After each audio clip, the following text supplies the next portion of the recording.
Well, as we've been reporting, President-elect Donald Trump's picks for key cabinet roles have raised eyebrows in Washington. Trump is elevating some of his most passionate supporters for key roles in his administration. But do they actually have the ability to lead the nation's most powerful federal agencies? CBS News national security contributor Sam Vinograd joins us now for our weekly national security wrap-up.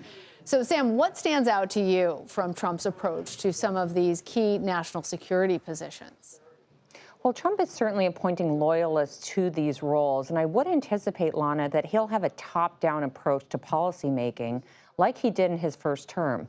However, it is important to remember that individuals like a Secretary of Defense, a Director of National Intelligence manage enormous enterprises.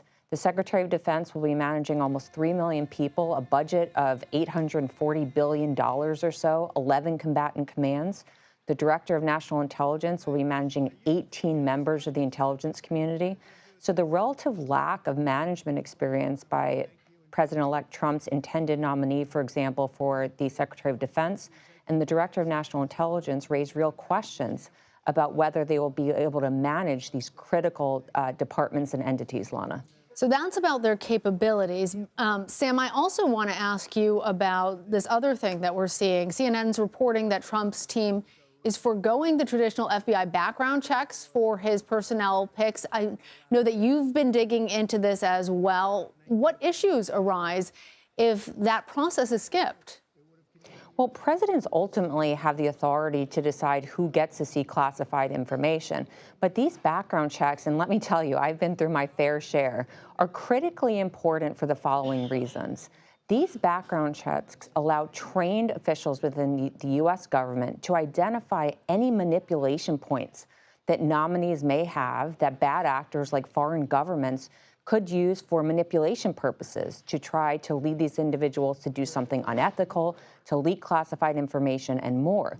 If these individuals don't go through a background check, it's unclear whether they can or should be trusted with classified information in a manner that protects U.S. national security. So by foregoing these background checks, as burdensome as they may seem, President-elect Trump may ultimately be helping our adversaries by giving them information about these potential nominees that our own U.S. government doesn't have.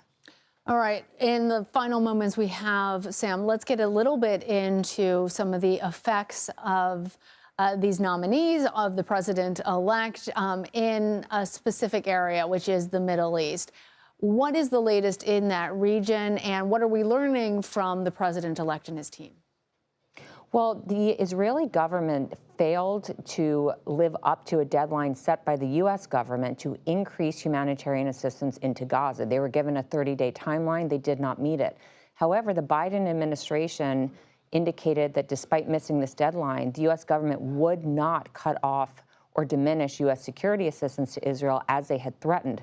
President-elect Trump has given no indication that he would threaten the Israeli government with cutting off aid in any way. So the Biden administration likely feels that it's in a bit of a lame duck status, understanding that President-elect Trump will not put U.S. security assistance on the line in return for Israel increasing humanitarian assistance into Gaza, Lana. All right, Sam Vinograd, thank you.